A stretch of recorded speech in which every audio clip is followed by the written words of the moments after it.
continuamos no sofá com visita. Quem está aqui conosco? Renan Santos. Muito obrigado. Presidenciável do partido, do novo partido, né? O Missão. Candidato a presidente da República. Que alegria de receber aqui. Coragem de sentar no sofá no ponto mais perigoso, que é do lado da Jess. Não, a Jess é inteligente. Ela vai saber fazer as perguntas. Era mais difícil estar do lado do Henrique. Exatamente. E então, muito obrigado por ter vindo. Parabéns pela coragem. Vamos lá, né? Muito obrigado. E já cheguei aqui com uma bucha nacional aqui. Pois então. Isso aqui, assim, era um problema dado, né? Porque todo mundo sabia que o Ciro Nogueira era o grande articulador político do Vorcaro em Brasília, todo mundo sabia. E eu tava acompanhando agora nos bastidores a fala dele em um dos programas da PAN. O cara é muito cara de pau, é muita cara de pau. Eu queria, por exemplo, ele falou o seguinte: o Banco Master não se beneficiaria em nada com o aumento desse valor do Fundo Garantidor de Crédito. Essa, eu acho que é a frase mais absurda que tem. E um detalhe, agora, na decisão do ministro André Mendonça, está posto as mensagens que a Polícia Federal conseguiu recuperar e a fala de Daniel Vorcaro abre aspas, ficou exatamente como eu mandei, fecha aspas. Então, assim, é de um ilusionismo, um contorcionismo muito grande. Claro, as investigações estão em seu começo, mas o senador Ciro Nogueira precisa dar as devidas respostas à sociedade. E falar que isso não beneficiaria Daniel Vorcaro é olhar para os fatos e ignorar os fatos. Esta, inclusive, está no site da Jovem Pan, como uma matéria do nosso jornalista maravilhoso Bruno Pinheiro, e lá há a repercussão disso. Ciro, quando perguntado, tenta negar e se afastar. Agora, me responde uma coisa, Fernando. Quantas pessoas viajando tem o cartão ali de um amigo, de um dono de banco, como foi aparentemente neste caso, segundo essa apuração? Imagina o cartão de crédito do Banco Master oferecido pelo Daniel Vorcaro. Limites estratosféricos, né? Falando em viagens, a gente está perguntando aqui, vamos perguntar para o nosso convidado do sofá, essa viagem do presidente Lula aos Estados Unidos para se encontrar com Donald Trump, a pergunta que a gente está fazendo: você acha, Renan, que é uma parceria estratégica ou é um desastre diplomático? Na verdade, a relação do Lula com o Trump, ela varia entre desastre diplomático e parceria estratégica. Não necessariamente uma parceria boa pra gente. Você não vai ficar em cima do muro. Mas não é ficar, não. Você agora tá na ponta e já logo sobe no muro, Renan? Não sumo, não. O que eu falo de parceria estratégica é bom pros Estados Unidos, não pra gente. O Lula, ele faz negócios e ele faz articulações que beneficiem ele eleitoralmente. Mas não que beneficiam necessariamente o Brasil. O Lula usou a treta das tarifas e ele se beneficiou eleitoralmente daquilo. Depois ele fez os acordos políticos necessários para ele contar uma historinha. Tudo que o Lula quer agora, no período eleitoral, é uma briga de mentira com o Trump para fingir que ele está representando a soberania do Brasil. Aí ele fica gritando para ele: soberania, soberania, soberania, enquanto as coisas importantes são deixadas de lado. A gente precisa lembrar uma coisa: as terras raras, que todo mundo diz que é objeto das discussões deles, elas estavam sendo já negociadas com os chineses antes. Agora, os Estados Unidos querem assumir o controle disso. E ninguém, absolutamente ninguém está falando em como criar uma cadeia de produção realmente que beneficie o Brasil, que utilize as terras raras como um instrumento que alavanque. Jess tem falado isso aqui, para falar que ninguém falou. Mas a Jess não é uma presidenciável. Por enquanto, calma. Olha só, para não falar que a gente vai pegar leve com você, você é vocalista, guitarrista da banda Limão Rosa, mas tem uma musiquinha que não sai da cabeça do Henrique. É mentira, que eu vi aquele seu sambinha do Prendeu Matou, né, que você cantou em alguns podcasts, acho que foi do seu próprio podcast, né, que você cantou ele, inclusive tem uma montagem que você canta ele ininterruptamente por mais de 30 minutos. Tipo o Milley também, que é cantor, né? Também é cantor. Então tem esse flerte aí com o Milley também, essa musiquinha que fala de prendeu e matou também. Enfim, é muito amplo o espectro do partido, né? Mas pode você cantar a música? Não, eu passo. Até se você se sentir confortável, quiser cantar um pouquinho da musiquinha do... É meio monotônica, né? Prendeu, matou, prendeu, matou, prendeu, matou, né? Prendeu, matou, prendeu, matou. Que foi o seguinte, foi um grito ali eu tava no meio de uma live, e foi meio que criado na hora, em que eu tratava do seguinte: houve aquela morte, não sei se vocês acompanharam a época, de um ciclista na frente do Parque do Povo. O cara toma o celular dele, e aí depois tem a incrível decisão, falou: acho que eu vou matá-lo, porque sim. E dá o tiro, mata aquele sujeito, e as pessoas se perguntando o que fazer com aquele rapaz. Porque o direito penal brasileiro, por muito tempo, levava como perspectiva a ideia de que nós precisamos reabilitar. Nesse momento, nós voltamos para a nossa rede de rádio. Estamos com o Renan Santos aqui, do partido Missão. A Ana Hering me corrigiu tanto, não pode falar o Missão, mas o partido Missão. Pode ser o partido Missão ou a sabe Missão. O tanto que a Ana fala, não pode falar o partido. Missão é o que o PT fez durante todos esses anos de governo. Eu pensei que o Missão era sobre a posição de vocês nas eleições passadas, né? Que vocês declararam neutralidade no segundo turno. Coragem do Henrique. Não existe neutralidade nada aí. Coragem do Henrique. Omissão é você adotar o caminho mais fácil. O caminho mais fácil é puxar saco de um, puxar saco de outro. O caminho nosso foi arrumar briga com os dois maiores blocos políticos do Brasil. Isso é o oposto de ficar no muro. Isso é pagar um preço muito caro pelos seus valores. O caminho fácil é fazer como, por exemplo, nossos concorrentes diretos aqui, no primeiro turno. Vou botar o Zema ou o Caiado, que ficaram puxando o saco do Bolsonaro. Puxar o saco, você ganha. Você tem um bloco, você puxa o saco, igual o Boulos puxa saco do Lula. Você não gosta de ninguém? Não é que eu não gosto de ninguém. Eu gosto de quem é corajoso e que faz trabalho sério. Mas não tem nenhum corajoso ali, os caras são candidatos. Para ser candidato tem que ter, no mínimo, um pouco de coragem, não?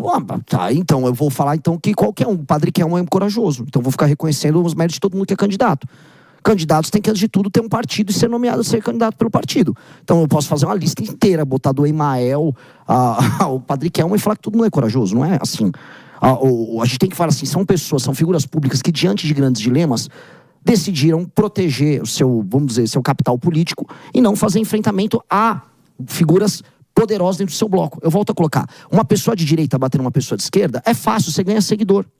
Todo mundo ganha seguidor. E uma pessoa de esquerda batendo uma pessoa de direita, também. Agora, quando uma pessoa de esquerda critica de esquerda, você tem que olhar para ela e falar, opa, tô vendo aqui um mérito. Vou dar um exemplo, o Gabeira. O Gabeira é uma figura da esquerda que faz críticas a pessoas da esquerda. Eu respeito isso. Aqui na PAN, vocês já tiveram várias pessoas à direita que fazem críticas a pessoas da direita. E essas pessoas contam com o meu mais profundo respeito, porque essas pessoas perdem quando fazem isso. Agora, o cara que fica só, não, você é de direita, eu finge que não aconteceu nada, você é de esquerda, que eu finge que não aconteceu nada. Mas, Renan, você não acha, tem uma crítica muito contundente às suas propostas, que elas são muito boas para engajar. O prendeu, matou é muito bom, mas para governar é muito difícil. Como é que você coloca isso em prática? Na verdade, não, porque quando eu falo nas propostas que a gente traz de endurecimento de leis penais, de direito penal do inimigo, são propostas que foram aplicadas em muitos países e funcionaram. Então elas são altamente funcionais. O problema aqui no Brasil, a gente naturalizou o absurdo. O Brasil, você fala, é errado ter favela. As pessoas, não, como assim? A favela faz parte da paisagem brasileira, a nossa cultura é favela. Não, eu tenho que punir um bandido. Não, eu tenho que reabilitar o bandido, porque houve uma desigualdade social. Desculpa, isso é um tipo de política que na prática, que na aplicação não funciona. E aí, sou absurdo ou agressivo eu falar o óbvio. O problema no Brasil é que a gente naturaliza tanto absurdo que falar o óbvio se torna um ato de contestação. Fale um óbvio aí, contestável. Um óbvio, políticos não deveriam dispor de tantos privilégios. Um óbvio, a classe política brasileira, o dito centrão, não deveria mandar no Brasil da maneira como manda. O óbvio, prefeituras pequenas que não têm capacidade de autossustentar, deveriam se fundir junto com outras maiores para você criar complexos urbanos funcionais. Só que no Brasil tudo isso é só loucura. Loucura. Não deveria ser loucura. Mas, Renan, uma pergunta, né? Essa questão do direito penal e tudo mais é uma matéria do Congresso. Como é que você pretende, caso eleito, executar essas propostas? Ok, mas como fazer? Qual que é o passo 2? Beleza, ganhou. E aí? Mas, e depois? Porque existe uma questão de governabilidade. E eu acho que nessa tem uma questão que é cláusulas pétreas da Constituição. Você imagina também que é o momento de ter uma nova Constituinte? Vamos lá, são duas perguntas diferentes. Primeira coisa, o direito penal do inimigo e as alterações às leis penais não mexem com cláusula pétrea. Elas mexem, por exemplo, com matéria constitucional, o que é diferente de cláusula pétrea. São duas coisas diferentes. Óbvio, mas... E presidencial. O presidente ele tem poder de iniciativa para projetos, tanto com medidas provisórias, quanto projetos de lei, quanto PEC que ele manda. O Henrique, ele está falando de governabilidade. Então, eu vou reinterpretar a tua pergunta. Você está falando, você teria que ter governabilidade. Lógico. Num regime republicano democrático, você tem que construir governabilidade. O problema é que a gente vive num país doente, maluco, que a governabilidade se dá tendo que fazer acordo com bandido. E, infelizmente, todos os presidenciáveis, se chegarem lá, vão ter que sentar na mesa para conversar com bandido. Porque o povo brasileiro elege bandido.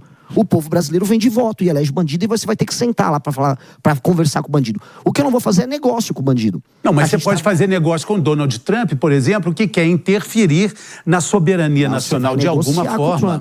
Aí é um papel de Estado que o presidente da República... Você concorda que ele entre aqui para combater as facções criminosas? Nunca. Não deixaria? Nunca. Mas aí você já vai brigar com o Trump? Isso não é brigar com o Trump. Ajuda sim. O quê? Parcerias estratégicas. Parceria tecnológica, parceria de troca de informações sobre movimentações financeiras. Não, tem que entrar para subir o morro.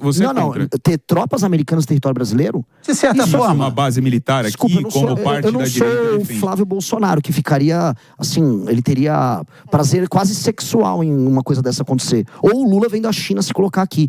Quem tem que fazer isso são as forças policiais. Mas a China nunca falou em vir pra cá, né? Mas eu tô falando do prazer sexual do Lula com a China. Não tô falando se a China vai colocar ou não a tropa aqui. Estou falando outra coisa, deixa eu molhar o bico. O caso do Trump e o caso da direita brasileira e da esquerda brasileira são casos de um puxa-saquismo crônico. Um com a China e outro com os Estados Unidos. As forças policiais brasileiras, eu tive no BOPE, as forças policiais brasileiras dispõem de toda a capacidade de destruir o crime organizado. Assim como o COAF, a Polícia Federal, dispõe dos instrumentos de inteligência para isso. O Estado brasileiro tem que querer fazer. Renan, mas todo mundo tem um grande herói, né? Um grande herói político e tal. O seu seria o Milei? Eu tenho talvez 2 grandes heróis políticos. Um do passado seria o grande Alexandre da Macedônia, filho de Filipe da Macedônia, que construiu o maior dos impérios. E o segundo, Lee Kuan Yew. Lee Kuan Yew, que transformou a Singapura, que era uma vila de pescadores devastada pela guerra, com brigas étnicas, favelizada, numa das nações mais incríveis do mundo. Todo mundo tem que estudar a história de Lee Kuan Yew. O presidente de El Salvador estudou Lee Kuan Yew. E a gente precisa estudar o Lee Kuan Yew, tá? Se a gente quiser transformar o Brasil num país sério, nós temos que estudar o caso dele. Não tem nenhum em Brasília, não? Não, da história do Brasil. Quem que é o que você mais chega perto de admirar? História do Brasil? Eu vou falar de pessoas que tiveram um horizonte de Brasil. Não concordo com as políticas aplicadas, especialmente em matéria econômica, mas Kubitschek tinha uma perspectiva, tinha uma visão de Brasil. Não concordo com a visão ideológica dele, mas Fernando Henrique foi um presidente que implementou reformas. Estou falando de pessoas que foram funcionais, imaginaram um Brasil diferente e executaram. Eu admiro quem faz isso, mesmo não concordando totalmente. Fora da política nacional, tivemos algumas lideranças estaduais que tiveram perspectivas. Por exemplo, Tasso Gereissati olhou e falou para o estado do Ceará: vou tentar industrializar aqui, e conseguiu. Eu visitei o interior do Ceará e vi coisas interessantes. Interessantes, por exemplo, Ronaldo Caiado fez isso com a política pública de segurança, né? Jazz, volta e meia fala, o estado ficou mais seguro. E ele falou uma frase muito interessante. Você disse agora que você não é Flávio Bolsonaro. Ronaldo Caiado alfinetou também o Flávio Bolsonaro. Vamos ver o que ele disse. Eu quero ver você comentando também. Vamos ouvir. Tenho um orgulho enorme, como todos nós temos orgulho do nosso sobrenome. Agora, o nosso sobrenome não é currículo. Você concorda comigo? Não, quer dizer, você, para ser jornalista, você teve que suar para poder chegar nesse patamar. Não é porque seu pai era um bom jornalista. Então, essas coisas, nós nos orgulhamos do nosso nome de família. Agora, ele não vai nos credenciar amanhã para sermos um bom médico, um bom engenheiro, um bom governador, um bom presidente. O que vai nos credenciar é o resultado de vida nosso no trabalho. Com a palavra Renan Santos. Bom, vamos lá. Disse Ronaldo Caiado, herdeiro de uma família política que administrava Goiás ainda no século XIX. Cuidado para não mexer com a Jess. É verdade. Não te aconselho brigar com a Jess. Mas ele não virou candidato por causa disso. Não, ele pode não ser, ele tem um legado político familiar com todos os membros anteriores da família dele que credenciam ele como um líder natural naquela região. Sim. É natural esse processo. Aí ele tem que se validar sendo ou não sendo um bom governador. Agora, ele também é sobrenome. Ele também faz parte de famílias oligárquicas que administram estados brasileiros. Romeu Zema não. Romeu Zema, família mas a família não é família empresarial. Não, tudo bem, empresarial. Mas sobrenome é sobrenome. Zema é outra. Sobrenome é sobrenome para tudo. O Caiado, eles não estavam mais ativamente na política quando ele entra. Ele é principalmente por causa de combater o movimento sem terra e por causa da UDN. Não vamos idealizar. Ele é uma família que fazia parte de grupos familiares de um estado que pré-agro-organizado era um estado oligárquico pobre. Sim, Goiás, e ele fez um bom trabalho. Conheço... Não tô falando desse trabalho. Eu tô falando assim, se voltar para os anos 70, 60, para Goiás... Renan, quando ele entra... assim, biografia do Ronaldo Caiado. Quando ele entra na UDN, quando ele faz aquilo, nem a família dele queria que se entra... O DR, União Democrática Ruralista. Quando ele entra e ele vai combater o MST, quando ele vai com esse discurso, nem a família dele mais queria estar tão... Mas eu vejo mérito nisso. Você não tá entendendo, Jess. Eu não tô tirando nenhum mérito pessoal do Caiado. O que eu estou falando... de maneira clara, ele também faz parte disso. Ele também faz parte de uma tradição política brasileira que é oligárquica. Se não puder fazer isso, eu não vou poder falar da família do João Campos, que está lá mandando em Pernambuco desde o período colonial da cana, que tinha família com escravo lá na zona da mata. A família Lira, né? Eu vou falar outra aqui, da família do Flávio Dino. Flávio Dino estava desde o século XIX, família mandando. Ou a gente ataca esse ponto, que é um ponto claro, porque a gente pode falar, olha, o Caiado é um deles que tem bons nomes nisso. E entregou, foi um bom governador. Não nego aqui. O que eu tô falando, entretanto, é de um problema clássico do Brasil. O Brasil é administrado... Não falando de nome, mas de sobrenome, mas de nomes, existem vários Renans também com outros sobrenomes que são também de grandes famílias que há longo tempo estão aí na política, né? Meu nome é um nome amaldiçoado, cara. Ele é primo do Renan, vamos. Eu sou amaldiçoado, cara. É Calheiros pra cá, Jair Renan pra lá. O único questão do vôlei que tinha, mas ninguém lembra dele mais. Agora a questão é o seguinte, a gente está debatendo aí com muita dificuldade a escala 6x1, dificuldade que eu digo de um consenso. Você com ideias tão mirabolantes com relação até... Mirabolante? Questão criminal, poxa, prendeu, matou, é uma ideia mirabolante. Ou não é só letra de música, né? Na China, nos Estados Unidos, no Japão, é basicamente lei e ordem. Quem não tem no Brasil. Não, mas peraí, prendeu, matou é muito radical. Não, é bem simples, Olha só, você é um bandido, você gosta do modelo chinês? Eu acho que a China impõe lei e ordem, e impor lei e ordem contra o crime, ou seja, penas muito duras e capacidade de... É um princípio comunista esse aí, hein? Não é, cara. É o princípio basilar da ideia de Estado. Uma das funções primordiais do Estado é impor ordem dentro do seu território. Não importa se é Estado liberal, se é um Estado democrático, de direito, se é um Estado comunista, se é um Estado despótico, absolutista, monárquico, teocrático, todos têm que impor lei e ordem. Quando um Estado fala assim, eu não vou impor lei e ordem, eu vou achar que o bandido ele tem um papel social, como é o caso do Brasil, aí as pessoas morrem, é o que acontece. O prender ou matou é muito simples. Você é um bandido, você está numa favela, você está com uma metralhadora. Você viu o policial se chocou com você, está na sua frente. O que você faz? Se você se entregou, prendeu. E se você não se entregou? Matou. Não, mas vamos levar isso para a Avenida São Luís, aqui na Praça da República? Então vamos lá, tem um cara com metralhadora. Não, eu com meu celular. Aí é bem simples, você tá andando na rua com seu celular, aí vai aparecer um bandido. E o bandido vai com uma outra regra, entregou, matou. Se você entrega, talvez você não morra. Se você não entregar, aí você morre. Mas a polícia prendeu o cara que roubou meu celular. Aí ele vai preso. E tem que ficar muito tempo. Aí nesse caso não tem a parte do matou. Prendeu ou matou. Prendeu ou matou. A gente só coisas então mudou a letra, hein? Mudou a letra. Caber na música, mas tem que caber na música. Tem que caber na música. Porque assim, prendeu, matou, ele tem uma métrica. Se eu boto prendeu e matou, aí ficou ruim.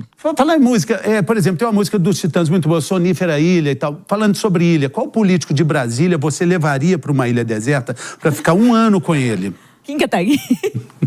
Difícil, né? Porque ele ia ficar jogando videogame, cara. Você nem conseguiu conversar com ele. Uma ilha deserta não tem videogame. Fala o nome pra ficar lá, convivendo durante 1 ano. Pô, é muito difícil isso.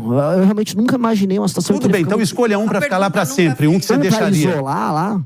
Eu isolaria um que com certeza vai vencer a eleição para deputado federal, que é o Zé Dirceu. Ele é o homem mais inteligente do PT, ele é um estrategista. Eu venho estudando os planos que ele vem tendo para a reeleição do Lula e o que o Lula deveria fazer após a eleição. Muitas pessoas acham que você pegou... exatamente isso, porque existem coisas, até num podcast recente foi colocado que as ideias do Dirceu pareceriam muito as suas, mas no caso seriam mais as suas parecidas com a do Dirceu, dado que ele é mais velho.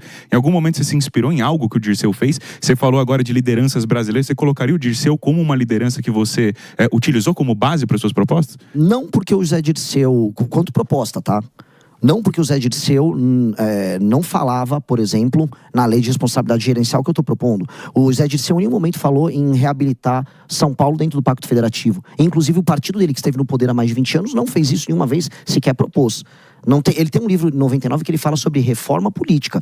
Só que as coisas que eu falo para uma reforma política não são as coisas que ele falou em 99. Eu tive esse cuidado de ver depois, porque ele falou, não, eu já tô falando há mais tempo. Idade não quer dizer que você virou dono de ideias se você não as proferiu anteriormente. Então, ele está falando as coisas que eu tô falando, assim como outras pessoas estão falando também, porque o que a gente está trazendo, de maneira muito humilde, são soluções práticas para o Brasil.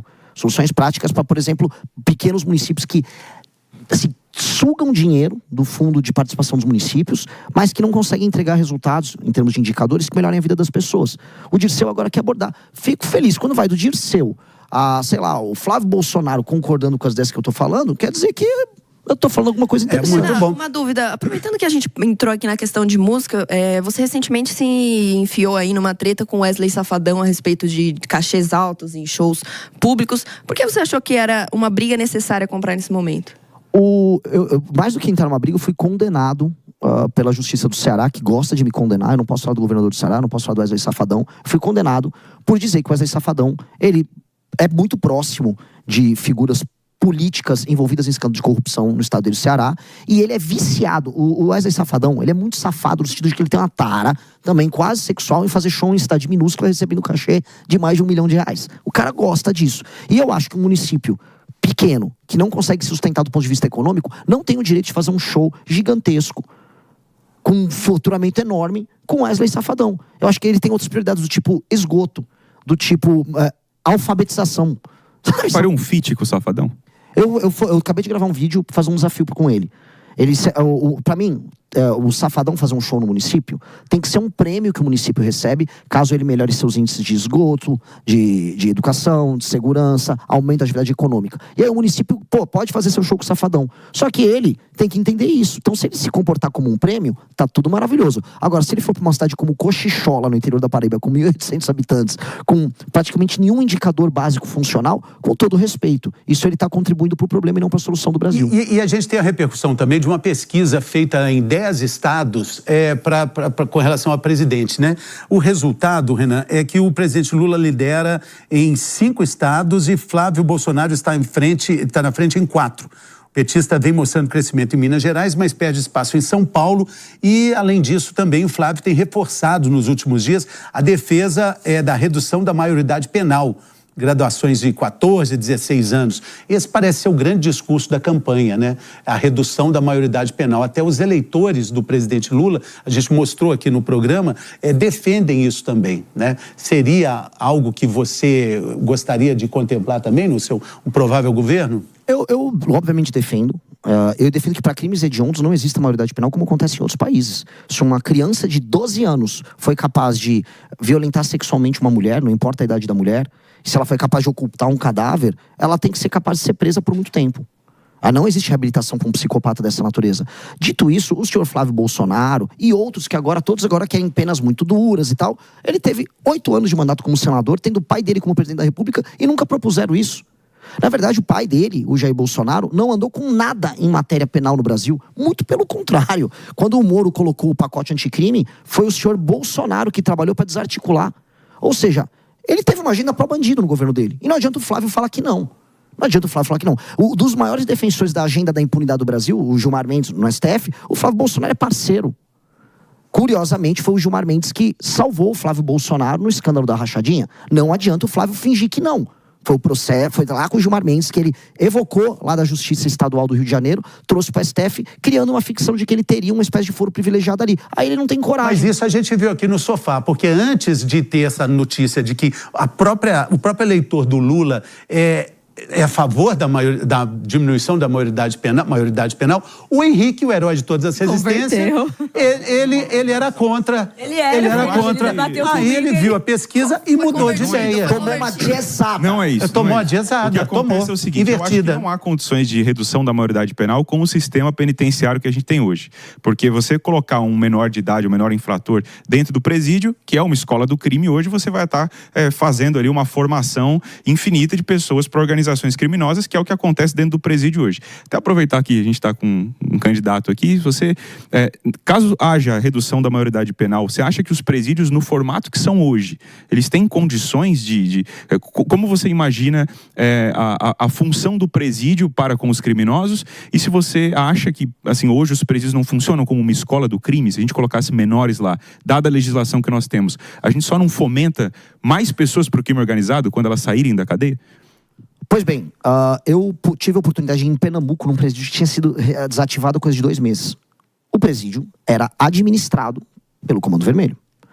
A maior parte dos presídios no Brasil são administrados pelas facções. É comum no país inteiro. Isso é um fato dado. Isso é um fato dado. O Oruan, o Poço do Rodo, quando foi detido lá no Rio de Janeiro, teve que preencher um formulário falando: eu pertenço ao Comando Vermelho. O Estado brasileiro formalizou a existência disso.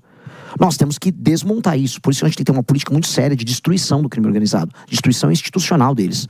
Então, eu recupero as favelas que estão na mão do crime, assim como eu recupero os presídios que estão na mão do crime. E eu preciso construir mais vagas prisionais. Estou falando que a gente precisa construir mais de 100 mil vagas em presídios no Brasil. É uma das primeiras coisas que um presidente novo tem que fazer. E tem que ter o espaço para esses menores. Dito isso, esse menor que cometeu um crime hediondo e foi preso, ele vai se tornar um maior dentro da cadeia um dia. E vai ter que lidar com os maiores ali, sem crime organizado. O que a gente não pode, entretanto, é usar a desculpa do presídio, que hoje está uma lástima, como um elemento, vamos dizer, que faça você desistir de aplicar políticas públicas, que aumente o encarceramento. O Brasil encarcera pouco pelo volume de crimes cometidos. O Brasil mata a gente demais e os assaltos seguidos de morte no Brasil acontecem aos montes. Logo, o Brasil é um país de impunidade. A gente tem uma das menores taxas do mundo de resolução de homicídio. Então a gente tem que prender mais. Prendendo mais, sabe qual é o efeito que você gera? Menos cometimento de crime. Cometendo menos crime, aí sim você vai poder pensar lá na frente e falar, o Brasil agora está prendendo menos. Prendendo menos porque estão cometendo menos crime. Essa é a lógica. Renan, nas últimas pesquisas você tem ficado aí em terceiro lugar e mesmo assim eu vejo você criticando alguns institutos de pesquisa. Você acha que está acontecendo algum tipo de injustiça? Você acha que é o método da pesquisa? O que você acha que está acontecendo?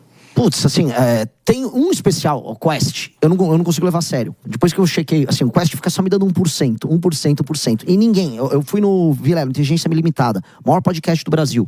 Eu bati em audiência até o Flávio Bolsonaro. Meus eventos são maiores do que os dos outros pré-candidatos. Não tô falando que eu tô com 30% agora, que eu não tô. Que eu tô com 15% agora, eu não tô. Agora eu não tô com 1%. Aí a Quest fica dando. Aí eu pego lá as empresas que a Quest faz com consultoria. Localiza, que é basicamente do maior parceiro do Zema, CEMIG, estatal de Minas, e ele fica prestando consultoria para empresas do mercado financeiro, falando, olha, a candidatura do Zema, a candidatura da terceira via. Falei, tá bom. Um Bismarck, Otto von Bismarck, grande líder alemão, já dizia, se vocês descobrissem como são feitas as salsichas e as leis, vocês ficariam enojados, né? Pois bem, as pesquisas também. Se vocês entenderem a lógica, a dinâmica de gerar ou não gerar um efeito manada com o candidato, aí você começa a entender que essas coisas, infelizmente, interferem na tomada de decisão dos eleitores, sim. E a gente tem que tomar cuidado. Mas aí, quando você começar a subir, você vai mudar a opinião sobre as pesquisas? Depende. A Datafolha não tem o problema dele. Ela não me dá o número que eu acho que eu tenho. Mas eu posso discordar da metodologia, eu não vou discordar da intenção. Eu queria fazer uma pergunta para o cidadão Renan, não para o candidato. Se você fosse responder uma pesquisa, aí eles te colocam lá os candidatos todos, você ia falando, meu candidato é esse aqui, é o Renan Santos e tal, do Missão, do partido Missão. Mas esse mesmo cidadão fala, e agora o quadro no segundo turno, entre Lula e Flávio Bolsonaro, você vota em quem? Cidadão Renan? Cidadão Renan vai votar no Renan. Não tem, é segundo turno. Eu não vou entrar pra uma guerra. Não, mas é cidadão, não é o candidato. O cidadão Renan pensa da mesma maneira. Aí não tem, aí a Pilili vai falar, não tem você só tem Flávio e Lula. A Pilili vai ser convencida pelo trabalho nosso. A Pilili vai jogar com a gente. Você gostou do boneco, Pilili? Eu gostei do contrato que pegaram pra ter aquele boneco. Os caras põem contrato milionário pra fazer um boneco horroroso ali. Renan, aproveitar... Eu tinha lido algumas matérias antes de você vir aqui hoje pela manhã e uma delas diz que você acumularia dívidas aí previdenciárias e dívidas de impostos. Eu queria que você explicasse isso, primeiro se isso é verdade, tá? E segundo que você explicasse isso e caso seja verdade, queria saber se você verificou se essas dívidas podem se enquadrar no novo Desenrola, se você cogitou participar do programa. Não, na verdade eu não tenho nenhuma dessas dívidas. Primeiro, assim, uma matéria mentirosa dizia que eu devia 400 milhões, fizeram uma operação para prender membros do MBL e perderam na justiça. Depois, outra dizia que eu devia 6 milhões, outra dizia que eu devia 3, outra dizia que eu devia 1. Pois bem, eu não devo nada disso, tenho todas as certidões negativas. O que eu tive por um tempo eu administrei uma empresa que ela, antes de eu entrar, ela tinha seus problemas fiscais, seus problemas trabalhistas, e eu administrei por um período, administrei bem a empresa e depois saí da empresa. E aí o seu nome fica constando na receita como parte daquilo. Aí eu mandei tirar meu nome disso, porque não tem nada a ver com isso, e as dívidas, inclusive, nem existem. Então, eu não tenho Desenrola pra mim, aliás, nem concordo com o programa Desenrola. Isso só foi um ataque rasteiro, como muitos que fazem contra nós, que é parte do jogo político, porque é parte do jogo político. Agora, é um ataque mentiroso.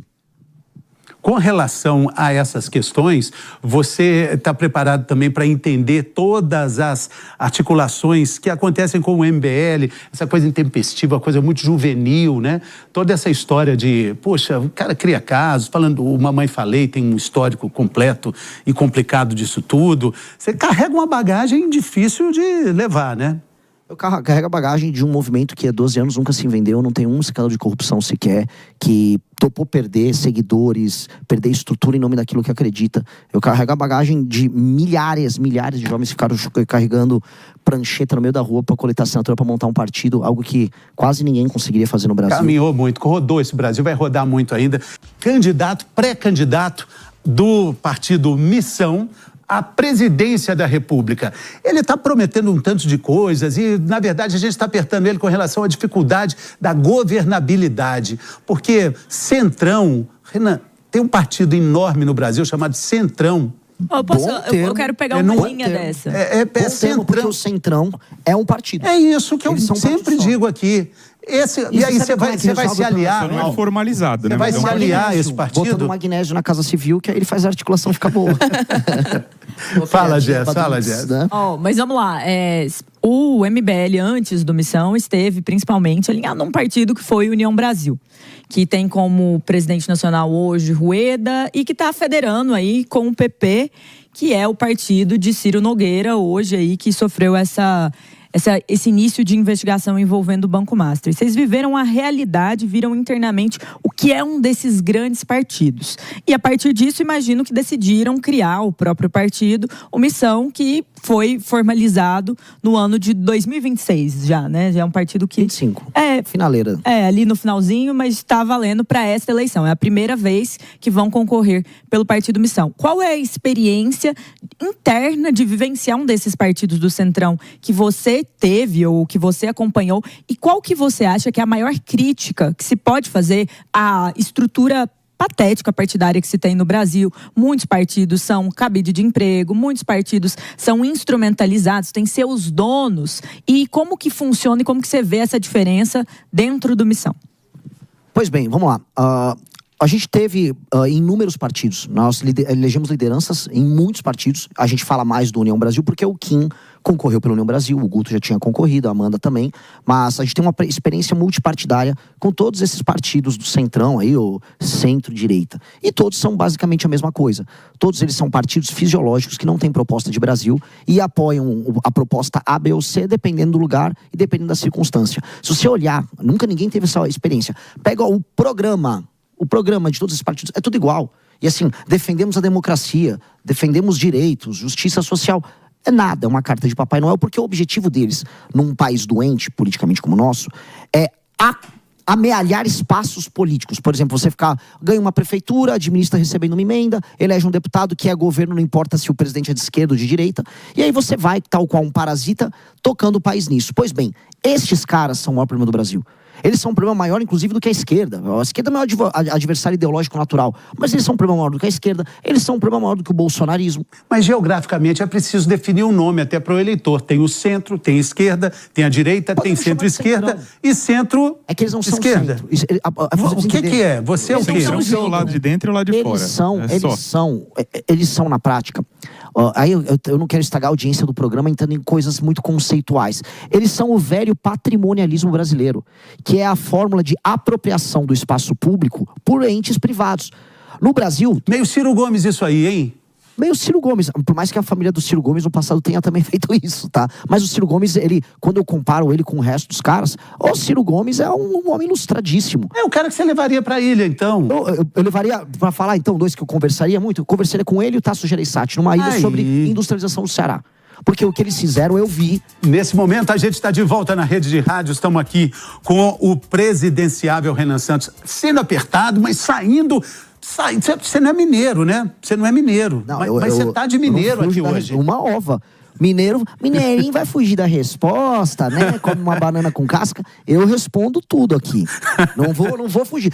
Porque se baterem no Flávio, pra mim, eu vou falar do Flávio. Se bater no Lula, eu vou falar do Lula. Eu não tenho os intocáveis de direita pra esconder. Igual meu amigo Zema, que faz videozinho de IA, mas nunca aparece o Flávio Bolsonaro. Como é que você ia se relacionar com o PCC? Porque é o seguinte, eu quero te perguntar isso, porque teve a delação também, a gente falou do Vorcaro, mas tem uma delação do Beto Louco e do Primo, são alvos da Operação Carbono Oculto, e aí eles entregaram a delação, e aí eles olharam e falaram assim, ué, mas peraí, não tem PCC, não tem político aqui? Nananina, não. Foi rejeitada. Vamos, eu quero ouvir sua opinião, mas eu quero ouvir as informações. Então, Renan, nós estamos completando agora 20 anos daquele famoso salve geral em 2006. Eu era repórter de rua nessa época, corri muito atrás de banco estilhaçado, policiais sendo mortos. E há 20 anos, naquela época, o então governador Geraldo Alckmin, que diz o Henrique é um comunistaço, né, Henrique? Agora é o camarada. Ele teria dito, Geraldo. o PCC está morto. Pois então, a gente viu que os tentáculos só cresceram e o que se diz é que é preciso sentar na mesa para governar, conversando com essas facções criminosas. Você acha que dá para colocar na mesma frase governabilidade e facção criminosa? Não, mas o Brasil não é um país sério. O Brasil não é um país sério e quando você não é um país sério, você é obrigado a conversar com um bandido. Então tem que sentar na mesa com eles? Não, você tem que eliminar eles. Eu tô falando que o Brasil não é sério. Por não ser sério, ele se senta. O Geraldo Alckmin, ele em 2006 e o governo de São Paulo em 2011, 12, poderia ter eliminado o PCC. Ele optou por não eliminar. O PCC obteve o monopólio do crime aqui em São Paulo e ele controla a operação criminosa. Tanto que todo mundo sabe, a operação multibilionária do PCC acontece no Porto de Santos, a Baixada Santista está inteira tomada, estava lá, gravei lá, não pude entrar em áreas da cidade de Santos, porque o PCC controla, igualzinho o Rio de Janeiro, e lá eles exportam a droga que vem lá do Mato Grosso do Sul. Os bilhões que eles faturam com a exportação da droga os bilhões que são reinvestidos em lavagem de dinheiro envolvendo combustível, como a matéria da PAN agora mostrou, no mercado financeiro com a REAG. Inclusive, você vai ver que no mercado financeiro rolou dinheiro deles do crime misturado com o dinheiro dessas operações do banco.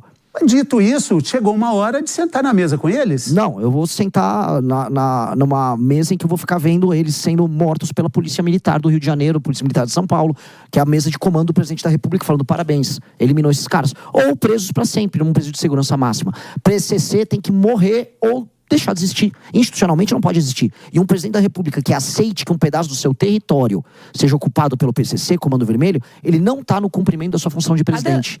Não está. Está em descumprimento. É ilegal. Um presidente da República que permite isso, ele não é presidente. A cada dia que passa, nós estamos tendo mais notícias de nomes políticos envolvidos com crime organizado. Estou dando esse exemplo aqui porque é um notório recente do suposto envolvimento do ex-presidente da LERJ, na época presidente, Rodrigo Bacelar, com o Comando Vermelho e outros nomes ali no entorno. Políticos que estão envolvidos com o crime. Beto Louco também, que protagoniza essa possível delação aí, também tem esse recorte. Renan, como que você vê e avalia internamente na política essas forças do crime organizado lidando com as autoridades? E você me diria, assim, quem são essas autoridades que você vê claramente que estão mais envolvidas com o crime organizado? Porque muita gente ainda tenta falar que isso é fantasia, que não é assim, mas nós sabemos que países como México, Colômbia, esse foi o caminho que o crime se fortificou e virou incombatível praticamente. Jess, existem duas maneiras que o crime ocupa um país. Uma é a ocupação horizontal. Quando a gente olha no mapa, você vê um horizonte, certo? Horizontal. Aí você vê as áreas, igual tem o mapa do Rio de Janeiro, isso aqui é CV, isso é ADA. E outra é a ocupação vertical, que é a ocupação pelas instituições. Ou seja, eles vão ocupando áreas do Ministério Público, da Polícia Civil, da política, das ONGs, do mercado financeiro, de portos, autarquias. O PCC, em geral, faz ocupação vertical. Não que ele também não faça horizontal, como a gente viu em Santos. E o Comando Vermelho faz a horizontal. Ele vai tomando áreas de favelas ao redor do Brasil. Para cada uma tem que ter um modelo de destruição. Pois bem, no Brasil, para você virar um narco-estado, você tem que fazer a ocupação vertical. Ou seja, ocupar assembleias legislativas, ocupar posições em Brasília, de modo a você começar a tomar decisões junto com o poder estabelecido. Que é o que aconteceu na Colômbia, que é o que acontece no México. Nós temos que coibir isso, porque nós estamos vamos botar aí 10 anos de separação entre ser um narco-estado e ser um estado disfuncional, que é o que a gente é hoje. E o que a gente tem que fazer nesse meio? Desmontar eles nos territórios e desmontar eles nas instituições. O Rodrigo Bacelar, ele é pouco perto das outras relações que existem. Vamos falar do governo Lula. Há uma ONG ligada à dama do tráfico que fazia lobby dentro do governo federal. E essa ONG, inclusive, publicou um filme na Netflix, que chama O Grito. O filme contou com a presença de ministros do Supremo. Ministros do Supremo participaram do filme, assim como cantores, como Oruan e etc. Figuras que são, vamos dizer, institucionalmente poderosíssimas.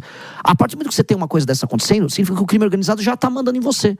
Pra mim, tem que ser todo mundo preso. E não é que as pessoas não sabem. Quando você participa de um filme com Marcola, um filme com o Oruan, com o Marcinho VP, você sabe com quem está fazendo o filme. Então, assim, o ministro do STF não tinha ideia do que ele está fazendo. Eles tinham ideia, eles sabem o que eles estão fazendo. Todo mundo sabe que o crime organizado avançou nesse nível. E todo mundo sabe agora que para recuperar não vai ser bonito. Não vai ser bonito o que eu vou precisar fazer quando ganhar. Sabe quem tá doido para arrumar isso aí? Chama-se Donald Trump. Tá conversando daqui a pouco com o Lula sobre isso também. Para chegar e falar, vamos resolver isso? Vamos resolver? É uma ideia também, pode ser uma colocação. A gente perguntou sobre isso também, né? Você acha que vai ser uma jogada de marketing do Lula, que tem a chance dele causar alguma situação ali para ele utilizar isso na campanha eleitoral, tendo em vista que a rejeição dele está aumentando e, querendo ou não, o governo está cada vez mais mal avaliado? E quando foi esse confronto com o Eduardo Bolsonaro, ele cresceu bastante em relação à opinião popular?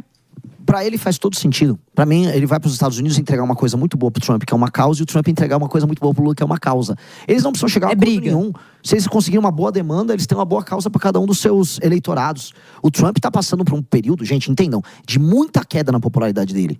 A guerra, o conflito no Irã, pro Trump foi um desastre. A questão das tarifas geraram pressão inflacionária no eleitor de classe média do Trump. Ele está com graves problemas. E o Trump não costuma passar um dia sem arrumar uma confusão. Exato. Será que hoje vai passar? Mas agora é uma confusão que ele gosta, né? Se ele quiser mostrar para o eleitor latino dele que ele está resolvendo, que esse é o sonho do Marco Rubio, que é mostrar que ele vai resolver o problema do socialismo nas Américas, ele joga uma historinha ali para contar para a turma dele. Então, eu acho que esses dois vão arrumar boas historinhas para seus respectivos públicos, porque ambos estão precisando. E nesse momento eu vou falar uma coisa para você, Jéssica, que é mais louca. O Trump precisa mais que o Lula. O momento político do Trump é muito ruim. Quem diria, hein, Henrique? O Lula vai lá ajudar o Trump, hein? Eu acho que não vai ajudar, não. Eu não sei se o Trump tem muito como sair da situação que tá, porque a lambança lá nos Estados Unidos é muito grande do que ele vem fazendo. É bem ruim mesmo, a posição dele tá bem ruim. Renan, aproveitar que você foi a Pernambuco há uns meses atrás e visitou a casa em que o presidente Lula nasceu, né? Você jogou sal grosso na casa dele, colocou ele como um inimigo do Brasil. Você enxerga, de fato, o Lula ou os seus adversários políticos como inimigos? Você acha que isso é um bom termo para se utilizar? Eu posso falar que eles são, vamos dizer, adversários enfáticos, mas acho que inimigo cabe, é um sinônimo de outros termos similares. O Lula é um adversário e um inimigo de um Brasil que dá certo. Minha geração, cara, eu não sei quando você tem. Tô com 26. 26. Você também tá sofrendo isso, você vai sofrer. Espero que não sofra tanto mais. Minha geração, quando eu fiz 18 anos, o Lula virou presidente. Eu fiz 18 anos em 2002. Minha geração foi marcada pelos voos de galinha, pelo aumento da criminalidade, pela naturalização de que o país está dividido em dois. O Lula acabou com o meu futuro. Eu tenho 42 anos, sou um cara, do ponto de vista de trabalho, sou um cara de sucesso. Fundei partido político, tenho a segunda maior revista do Brasil, trabalho com ONG, dedico todo o meu trabalho para o MBL. Dito isso, pessoas do meu universo não conseguem comprar uma casa hoje. Minha geração fracassou. A geração que tem 30, 40, 45 anos deu errado. Tá tendo que fazer Uber tendo diploma. E foi o Lula que não fez as reformas para tornar o Brasil um país sério, enquanto ficou comprando o voto dos mais pobres do Nordeste. Esse cara é meu inimigo, sim. Esse cara destruiu a minha geração. Eu tenho que vingar a minha geração contra o Lula. É isso que a gente tem que fazer. Então, quando eu joguei sal, eu fiz o que os romanos fizeram. Quando os romanos destruíram Cartago, havia uma campanha em Roma que se chamava Cartago delenda est, destruam Cartago. E aí os romanos destruíram Cartago e tacaram o sal em cima e falaram, não vai mais nascer mais nada aqui. Joguei e jogarei novamente. Não pode nascer outro líder populista que divide o próprio país, fica servindo com uma espécie de cafetão da miséria e achando que vai ficar tudo bem. Não vai, cara. Ele acabou com a minha geração e eu vou acabar com a carreira dele. E se você fosse na casa do Milei, lá na Argentina, aí você não ia jogar sal? Você ia jogar sal num churrasco argentino com o Milei. É isso que eu vou fazer, que eu sei fazer tão bem quanto os argentinos. Jogar um salzinho ali, ó. Muito bem. Olha só, eu quero também saber a sua opinião. Você trabalhou com seu pai, né? Você está falando de sobrenome, mas você trabalhou com seu pai numa empresa, né? Não, eu fui sócio de outras pessoas na minha própria empresa. Mas, obviamente, que eu já ajudei meu pai quando precisava. Muito bem. Mas eu queria saber sobre a escala 6x1. Você trabalhava de segunda a sábado, de segunda a sexta? Num caso de uma empresa, como é que seus funcionários vão trabalhar? Sua opinião sobre a escala 6x1, que é muito importante, que é o grande debate brasileiro. Só terça e quarta, igual algumas pessoas em Brasília? Algumas pessoas em Brasília. Eu vou trazer uma notícia muito ruim sobre políticos em Brasília. Eu poderia fazer um meme aqui falando que os políticos não trabalham nada, que eles são vagabundos. O maior problema dos políticos é que eles trabalham muito. Os políticos têm uma escala 7. Não, peraí. Não, você não disse isso. Não. Você quer a braba, quer polêmica no teu programa? A maior parte dos políticos trabalham todos os dias da semana, roubando, corrompendo, trabalhando contra o Brasil. E é por isso que eles são muito efetivos e o Brasil não dá certo. Se você acha que o político não trabalha, você está subestimando o teu inimigo. O político trabalha muito. Político do Centrão, de semana tá lá com. Mas eu vou dizer uma coisa que eu falei no início. Enrolou e não respondeu. Subiu no muro. Não, agora não. Enrolou sim. Mas não vai responder agora não. Vai responder depois do intervalo. Tá bom. Mas que deu enrolada, deu. Não dei, não. E agora de volta aqui no nosso sofá, o presidenciável Renan Santos, que vai finalmente responder sobre a escala 6x1. Ele não falou das autoridades lá que a Jess tinha pedido para ele comentar. Você tá achando que eu tô ensaboado? Tô vendo Nós aqui. queremos nomes, nós queremos polêmica. Já comecei falando de ministros do Supremo. Vamos falar, se não me engano... Deixa eu dizer. Vamos lá, né? Não, olha só. É o seguinte, até o nosso especialista em Fórmula 1 disse que você, em automobilismo, aliás... E ele tá ali você, esperando é ensaboado. Escala 6x1 é o tema. E eu queria também ver o Henrique falar também sobre isso, porque parece que agora todo mundo é pai da criança, né? Todo mundo vai querer ser o pai da criança. Menos o Renan Santos, ou inclusive o Renan Santos. Você seria o pai do fim da escala 6x1? É uma proposta que você acha que é válida para o Brasil? Essa proposta é picaretagem. Então, isso aqui é a coisa menos ensaboada para falar. Né? Picaretagem. Estou olhando câmera 3 para você que está assistindo, você que é trabalhador, que está na rua, estão te enganando. Primeiro, nunca confie numa proposta que venha da Erika Hilton. 2, nunca confie que o Hugo Mota, que nunca trabalhou e não sabe o que é mercado de trabalho real, que vive com uma família que explora um povo pobre e humilde na Paraíba, em regiões que dependem de dinheiro que vem do governo federal, ou seja, ele não entende nada sobre mercado de trabalho. Mas é difícil imaginar que Erika Hilton e Hugo Mota combinam. É o Brasil que a gente vive, é o Alcolumbre, respondendo a sua pergunta, Jess, é o Alcolumbre no Senado pelo Amapá, um lugar que vive de dinheiro do governo federal. E é o cara de Patos na Paraíba, filho de um oligarca de Patos na Paraíba, definindo o modo como nós, no resto do Brasil, vamos trabalhar. É como botar eu pra ser técnico da seleção, não tenho nada de futebol, não sei jogar bola. Eu não vou me intrometer na escalação da seleção. Convocaria o Neymar? Jamais, né? Eu convocaria o Neymar para um depoimento sobre os amigos deles envolvidos com o PCC e com o Comando Vermelho. Que o Neymar é o cara que escolhe os piores amigos no Brasil. Ele não pode ver um amigo faccionado que fala, vem pra uma festa na minha casa. O cara me chama de saboado, eu arrumo todas as brigas aqui. Boa! O Renan, ele escreveu aquele livro, Como Fazer Inimigos e Irritar Pessoas. Exato. Mas... Porque, até assim, aproveitando... Se o Brasil tivesse muito bem, eu tava fazendo amigo com todo mundo. Mas aqui, a gente não veio aqui pra tomar cafezinho. A gente veio aqui pra polemizar. E eu tô te entregando aí à toa. Polêmica por polêmica. Aqui, é o sofá da discórdia democrática. Renan, aproveitando que você cita essa questão dos amigos do Neymar, existem figuras aí que teriam um certo envolvimento com o MBL que já foram citadas naquelas investigações ligadas ao grupo Refit. Como é que você explica isso, dado que o MBL se vende como assim, movimento anticorrupção e tudo mais? Como é que você explicaria essa ligação feita aí por vários veículos de comunicação entre figuras do MBL e o grupo Refit, que tem um déficit aí, um saldo devedor bilionário em impostos? Não tem nada. Eu não tenho nada a ver com isso. Seria como eu falar, assim, eu estava falando do Beraldo. Seria como eu falar que a PAN tem a ver com isso só porque o Beraldo trabalha aqui na PAN. Não tem nenhuma relação isso. Isso é uma coisa absurda. O Beraldo é uma pessoa honesta, que trabalhava numa empresa nos Estados Unidos, como ele trabalha para muitas empresas nos Estados Unidos, ele é um consultor de empresa. E aí seria, falar que o Beraldo tem envolvimento com isso, seria falar que uma pessoa que trabalhava na Petrobras, quando teve o Petrolão, ela foi o responsável pelo escândalo todo. Eu acho que não. E é muito mais bizarro falar que a gente tem uma relação com isso porque uma pessoa prestava consultoria para uma empresa. O Beraldo foi uma pessoa muito decente, que se afastar de tudo enquanto estava vendo a investigação. Isso meio que já passou e eu acho que ele tem o direito de participar do debate público. Agora, o que o MBL tem a ver com isso? Nada. Nada. Tanto que eu posso falar sobre esse tema como posso falar sobre qualquer outro tema. Eu acho isso apenas, vamos dizer, como os nossos adversários não têm nada pra falar da gente, os nossos adversários estão envolvidos no escândalo do Banco Master, outros estão envolvidos no Petrolão, outros no Mensalão, aí o que resta pra mim é ficar olhando eles tentarem achar esse tipo de coisa. Mas eu não tenho problema de falar. Porque não tem nada a ver com nada. Mas uma outra coisa que eles usam contra vocês também, falam bastante, é Tour de Blonde e também o áudio vazado ali do Arthur Duval, do Mamãe Falei. Eu já vi vocês falando sobre isso algumas vezes. Particularmente não acho que é a melhor das críticas. Eu não sei se... Sacanagem vazar áudio também, né? O Gilmar fala bastante sobre isso quando interessa a ele. Aí quando não interessa, ele usa documentos vazados. Ou contrata ela de advogado. Mas, indo além disso, tem uma situação aí que se chama PL da misoginia. Eu tenho falado bastante dele, porque eu acho que ele é um total absurdo, porque ele diz que vai proteger, vai complicar, não tem um objeto direto, vai ser mais uma coisa que vai ser utilizada contra a liberdade de expressão no Brasil. Mas tendo em vista esse histórico, eu queria que você me falasse. Qual que é a visão do Renan, pré-candidato à presidência, sobre esse projeto que o Hugo Mota já deu uma relatora aí, Tabata do Amaral, do PSB de São Paulo. É sério? Que vai ser aprovada disso. Ela é a relatora. E eles prometeram aprovar em junho, olha que bacana. Com muito apoio dos direitistas do PL, né? dos defensores da liberdade de expressão do PL, partido do Bolsonaro. Flávio Bolsonaro fez campanha aberta, não só ele. Todo mundo no Senado votou. Turma do Partido Novo votou, porque tem medo de perder voto. Que aí é aquela coisa, todo mundo fala, todo mundo agora é brabo. Todo mundo tá falando mal, vamos.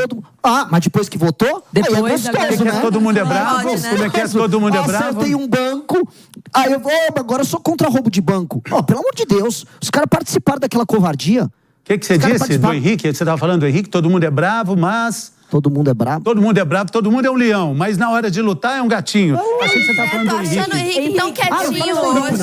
Ele tá tão quietinho hoje, tá bonzinho. Mas vamos lá, vamos do Tudo é Blonde, Tudo é Blonde. O áudio lá do Arthur... É um áudio ruim que ele mandou, mas num grupo privado dele. Era isso. É um áudio de um cara. E se a gente abrir, se eu fizer um campeonato, todo mundo que tá aí nos bastidores, todo mundo tá em casa assistindo. Abre o teu celular, homem, mostra pra tua mulher. Mulher, abre o teu celular, mostra pro teu marido. Teremos, assim, brigas intermináveis. E assim, é isso. Foi uma invasão numa privacidade dele. Ele foi irresponsável. Porque ele ferrou o grupo dele fazendo isso, Arthur. Agora, o que ele falou de mim, Tudo é Blonde, o que ele tava querendo dizer, que eu já saí com mulheres bonitas de outros países. Meu velho... Não sou muito bonito, mas deixa eu te fazer uma pergunta. Jovem, né? Deixa eu te fazer uma pergunta. O homem que não gosta disso aí, o homem hétero, aí tem nosso programa tem uma sequência aqui de várias coisas que acontecem. É um senta-levanta, você já viu como é que é o sofá. Eu quero te perguntar o seguinte, você quer continuar conosco? Você tem coragem de continuar mais? Aí a gente vai seguir aqui, vamos tocar. Lançou o desafio, você tem coragem de continuar tá com medo, mais? Igual o Henrique fica quando vem visita, ele não ataca. Não, o Henrique, ele é um leão quando é só os dois e com todo mundo. Então tá bom, então já vou te falar o seguinte, nós vamos falar sobre terras raras. E é um negócio que a Jazz gosta muito de falar e, puxa vida, fala-se muito, mas todo mundo está de olho, só que é muito complicado minerar terras raras.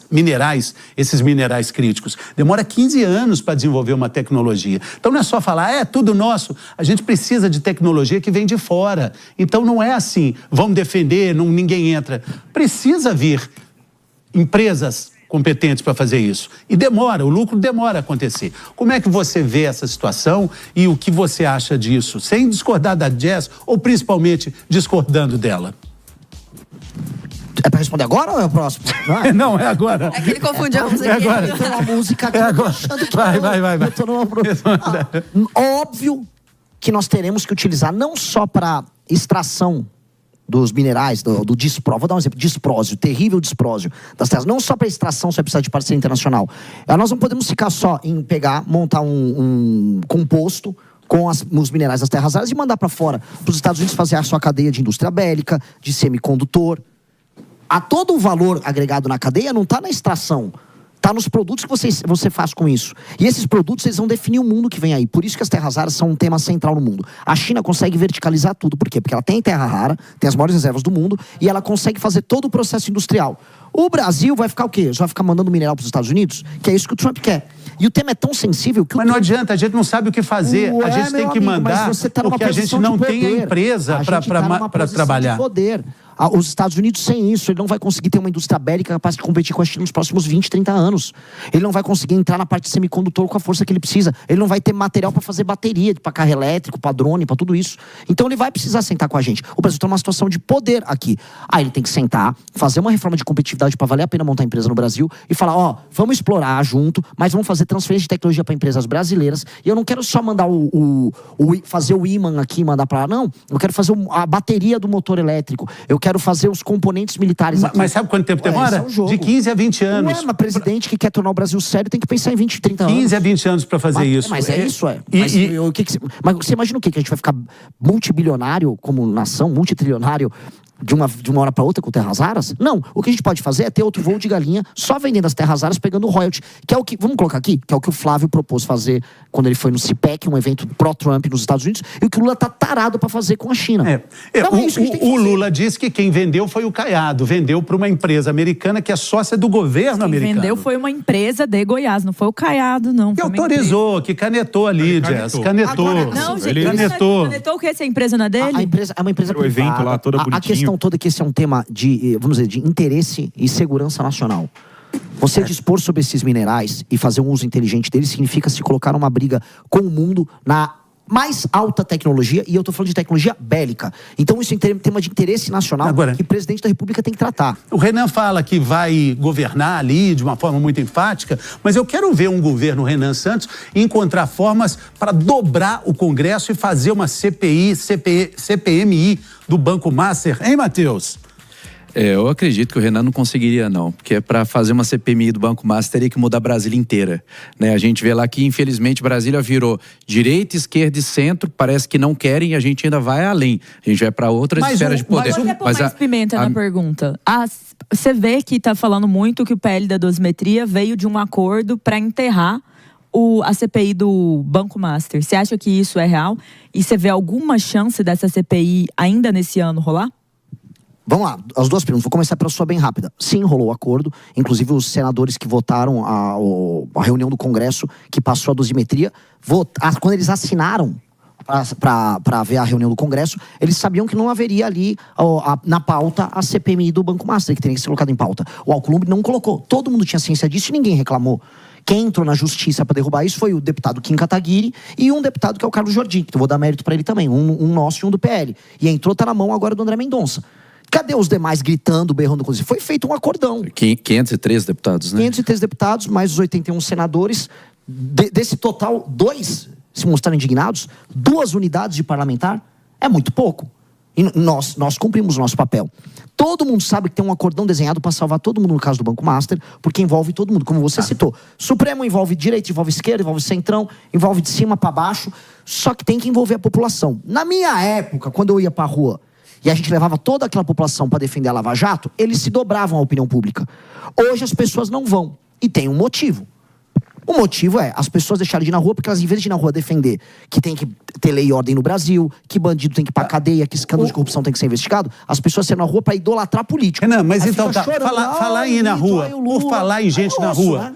Sua opinião sobre o perdão aos envolvidos nos episódios de 8 de janeiro. Me diga. Dosimetria. Peraí. O cara reclama que eu não respondo, e quando eu respondo, ele... É o sensacionalista. Espera. Para. Tem que chamar... Eu acho que você demorou tanto para responder que eu vou ter que chamar o break. Acho que ele está fugindo da resposta. Demorou para responder. Ele vai falar sobre o 8 de janeiro, Renan Santos, sobre dosimetria, sobre perdão aos envolvidos. Aqui a gente perguntou para o Renan, 8 de janeiro, está todo mundo perdoado? Não. Tô respondendo rápido para ele não falar que eu fugi. Não, dosimetria. Agora, falar que o sujeito vai invadir prédio público, espaços essenciais da existência própria da República e derrubar e quebrar coisa e não acontecer nada, então amanhã o Lula perde a eleição e aí o MST invade lá e a gente vai bater palma. Como já invadiu, né? Exatamente. E a esquerda da época defendeu, não, é democracia. Eu acho que tem que punir todo mundo. Dá o tchau pra rádio agora, dá o tchau, pode dar o tchau. Já me expulsou. Tchau, rádio.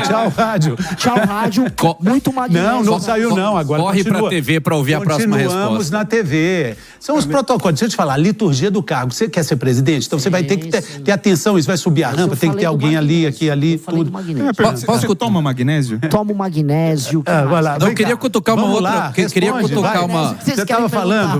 Uma outra polêmica aí que envolveu um pouco relação com drogas. Você se envolveu numa polêmica aí, que aí, eu falo, só puxando, né? Queria saber sua posição sobre essa questão de uma possível legalização ou não, e também que você comentasse essa polêmica do uso de cogumelos. Já pra puxar o Trump aí que tá na história. O Trump acabou de soltar um decreto falando que a substância oriunda do cogumelo pode ser usada em tratamentos terapêuticos, ela já é. Tem um monte de estudo, o mundo inteiro já tá usando, e eu sou favorável, no governo nosso, tanto a psilocibina quanto o canabidiol tem que ter uso terapêutico. Eu já fiz uso do tal do cogumelo, que não é droga, não é ilegal, para melhorar desempenho de trabalho, para escrever artigo, que eu sou escritor, e trabalha super bem. Um monte de gente na Faria Lima usa, eu acho que tem que ser regulamentado. Igual um monte de gente usa o tal do Venvance para ganhar desempenho. Usa para prestar concurso público, todo mundo sabe, não vamos negar. Não é droga, não tem nada a ver com tráfico, é um negócio que existe no cocô da vaca, em todo lugar, e você pode ter desempenhos melhores, tem muitos estudos bons sobre isso, e uma pessoa que, por exemplo, tem depressão, tem que ter tratamento para utilizar, não só os remédios que hoje acabam com a vida da pessoa, a pessoa vira um zumbi. Mas a discussão é maior com a questão da discriminação, que é bom para as articulações. A questão da criminalização. Legalização. Eu acho uma discussão interessante depois de destruir o crime organizado. Primeiro eu quero passar o rapa no crime organizado, depois de passar o RAP para o crime organizado e subir as penas. Não, nós podemos discutir estado a estado. Que aí você pode falar, pô, lá em Goiás talvez. Talvez na Paraíba podemos discutir. Jazz é contra, né? Os Goiás dela. Mas você é a favor dessa autonomia para o Estado? Sou, mas com um piso muito alto. O que é o piso alto? Com penas muito duras para todos os tipos de crime. Aí a gente pode falar que você pode deliberar, como fazem nos Estados Unidos, penas diferentes, ou crimes diferentes, ou tipos penais diferentes, estado a estado. Só que no Brasil, o que aconteceria? Se a gente permitisse hoje, igual nos Estados Unidos, lá na Bahia, em que não se faz nada para enfrentar o crime, o Jerônimo governador ia ter a lei mais branda do mundo. O bandido ia receber prêmio no meio da rua, igual é no Ceará. Bandido é tratado super bem pelo governador. A punição tinha que ser alta e igual. Igual. Aí, você quer um tipo penal novo num estado ou não no outro, aí se discute estadualmente. Só que a gente tem que ter um sarrafo muito alto de pena alta. E mandato de ministro supremo, contra ou a favor? Acho que tem que ter um período menor, um mandato, né, não específico. Mas o quê? 10 anos? 10 anos pode ser, eu não vejo problema nenhum. Pode ser 10, como pode ser 15. A questão é o que ele vai fazer lá. A gente tem que, o ministro Supremo, ele tem que ter decisões monocráticas como hoje ele tem? Não. O ministro Supremo pode ter parentes com escritórios fazendo negócio com ele? Não. Ele pode sentar em cima do processo quanto tempo ele quiser? Não. O resultado da nossa pesquisa saiu agora. Eu sei, vou te dizer. A relação entre Lula e Trump no encontro de hoje é uma parceria estratégica? 29% dizem que sim. É um desastre diplomático? 71% acham que sim. É um desastre diplomático. E com isso, eu acho que é um jogo de cartas. Agradecendo enormemente o Renan. Muito obrigado. Parabéns pela coragem. Volte sempre. Muito obrigado, Ana Hering também. Jazz, Matheus, Henrique, a sua enorme audiência. Muito obrigado. E amanhã a gente está de volta. Valeu!